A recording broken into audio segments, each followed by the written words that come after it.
Hi and welcome to part 4 of the Create a Life Worth Falling in Love With video series.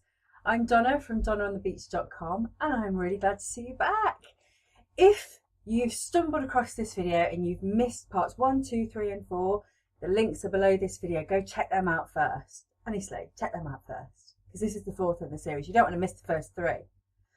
Although having said that, I could have started with this subject because I'm talking today about foundations and creating deep, strong foundations for you to build your most fabulous life on. And for me, this comes first. All my clients will tell you that these are the things I bang on about the most. You know, if they come to me and they're feeling really down about their big dreams and they're not taking action or they're finding massive obstacles in their way, the first thing that I do is get them to check their foundations, because so often it's not that there's massive obstacles, it's not that they're massively procrastinating, it's not that their vision's out of alignment, it's none of that.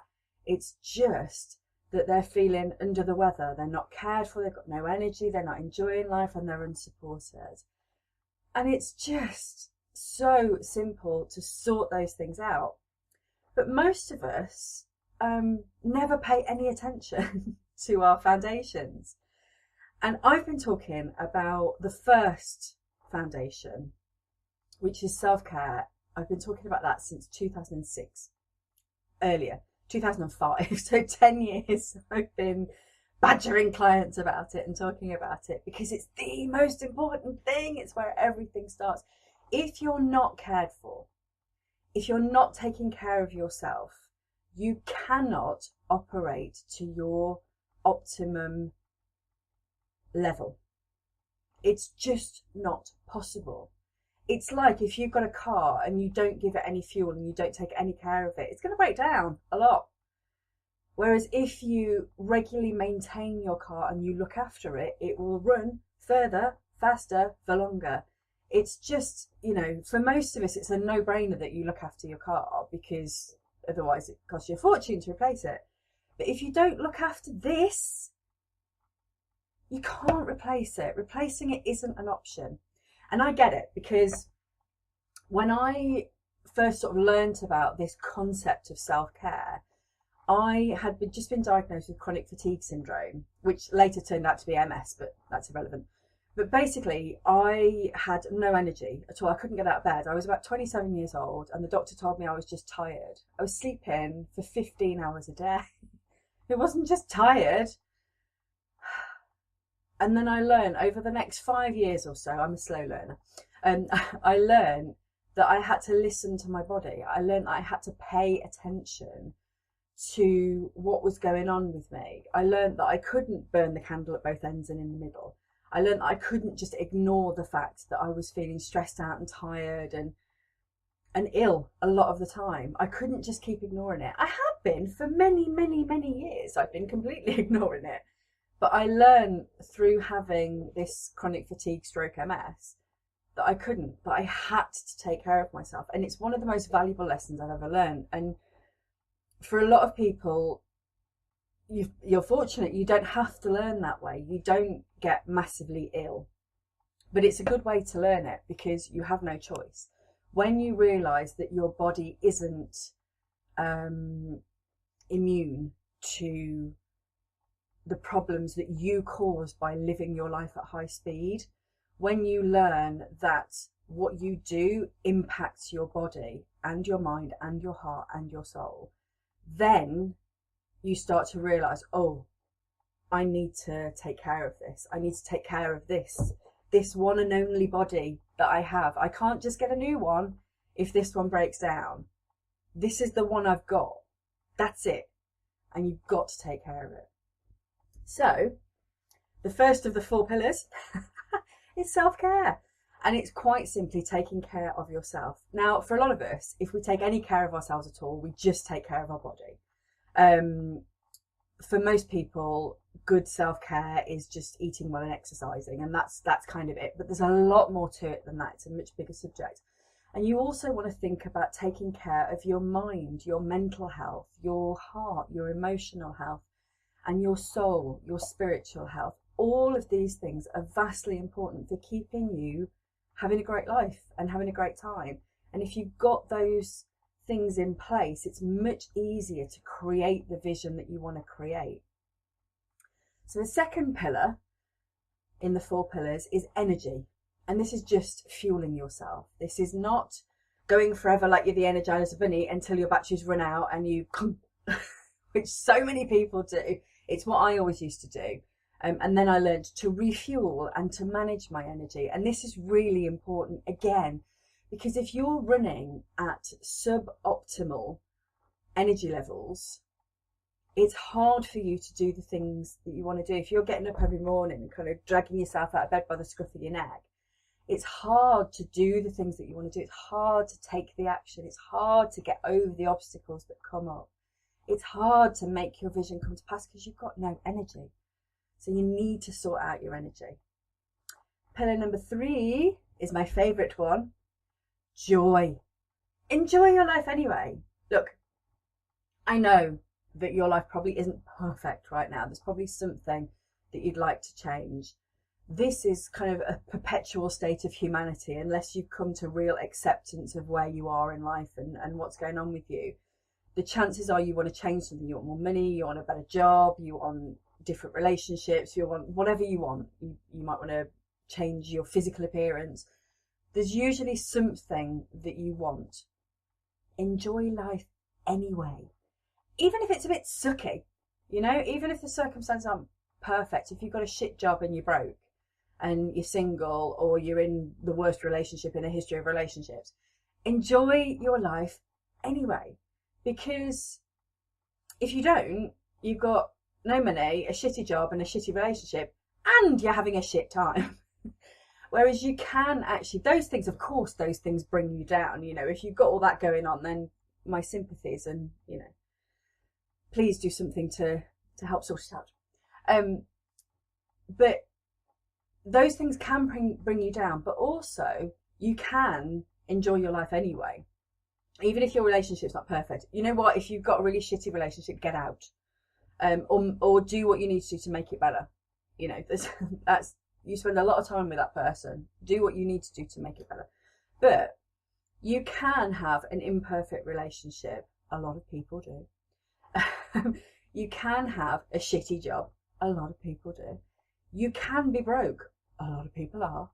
And still enjoy yourself. You can still have fun with your life. You can still do the things that bring you joy. You can still have a laugh in your life, and you can still make joy a priority in your life, even though the circumstances of your life aren't perfect. And sometimes when I speak to clients about this, they get a bit, but I'll enjoy my life when all my ducks are in a row, in a lovely neat row, and everything is perfect, then I shall enjoy my life. Well, yeah, you could do that, but it might take a while to get all the circumstances of your life completely perfect. And in my view, excuse me, I'm going to swear, so skip over this bit if you don't like swearing, but why the fuck wait? Why wait? This is your one and only life. This is your one and only body. You need to take care of it. This is your one and only life. Enjoy it as much as you can. And you know what? Sometimes the circumstances of our lives are really shit. They're really bad, and we can't comprehend joy because things are so bad. But for most of us, most of the time, it's not that horrendous. We can enjoy it as much as possible anyway. And all this takes is a change of focus from my life sucks to, hey, what do I enjoy doing? What would I love to do right now? What can I do? Given the fact that the circumstances of my life aren't perfect, what could I enjoy anyway? And I remember when I first became a coach, one of my very first clients came to me and he said, I have this 5-year plan. And, in 5 years, I'm going to be happy. And my first thought was, why wait to be happy? Can you not be happy on the way? It's kind of like saying, okay, I'm not going to be happy until I reach X destination. Until then, I'm just going to be pissed off with my life. That for me is weird. Yes, you want to change your life. Yes, you want your vision to come to pass, but you don't have to be miserable all the way to it. And sometimes people think that's a motivating thing, you know, oh no, if I enjoy my life, then I won't be motivated to change it, which is, swear alert again, absolute bollocks. It's bollocks. What actually happens is that you're miserable, which means your energy is low, which means you feel bad, which means you don't feel like changing anything, which means you're like, yeah, right, yeah, like I could have a great life, yeah, sure. Yeah, I'll do it tomorrow, I really can't be bothered. That's what actually happens. If you're not enjoying your life, energetically, it's dampening and it's completely squashes your spirit. Whereas if you enjoy your life anyway, it expands your spirit and you feel good. And one day you walk into your job and you're like, do you know what? I had so much fun this morning on my way to work. I was dancing in the car, safely, obviously. You don't want to be moshing into other cars. But I was dancing in the car and I was having a great time. And then I get here and this sucks. I'm out of here. Because you realise you deserve better than that. Or you bring that joy into the workplace. One of my favourite stories from a client was I got her to start doing this, start enjoying her life. And she said, you know, the rest of the time I'm like, yay, happy. And then I walk into work, it's like, ye gods, because everyone's so miserable. And I said, well, why don't you be the happy person then? Be the annoying happy person. And she had so much fun annoying her miserable colleagues. I'm sorry if you're a miserable colleague. I know I've been a miserable colleague and I know how annoying happy people can be. So, but she came in, she always had a smile on her face. She was, hi, how are you? It's lovely to see you. What were you doing? She took an interest. And guess what? The work environment started to change. It only takes one happy person. It only takes one joyful person to change the energy.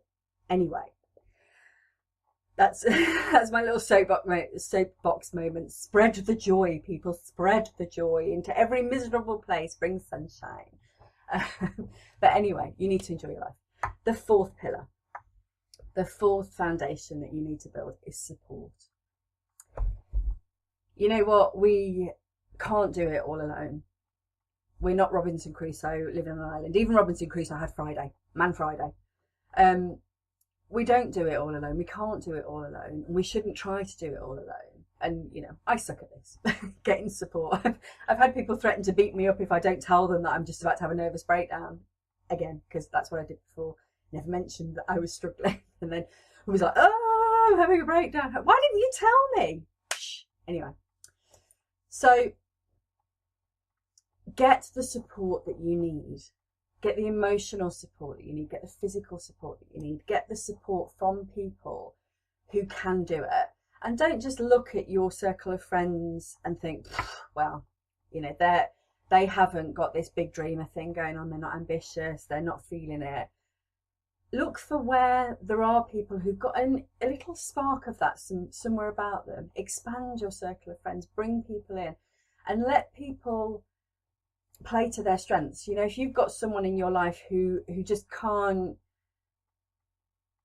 cope when you say, I'm going to write a book, I'm going to do this, I'm going to travel the world, I'm going to make millions of pounds.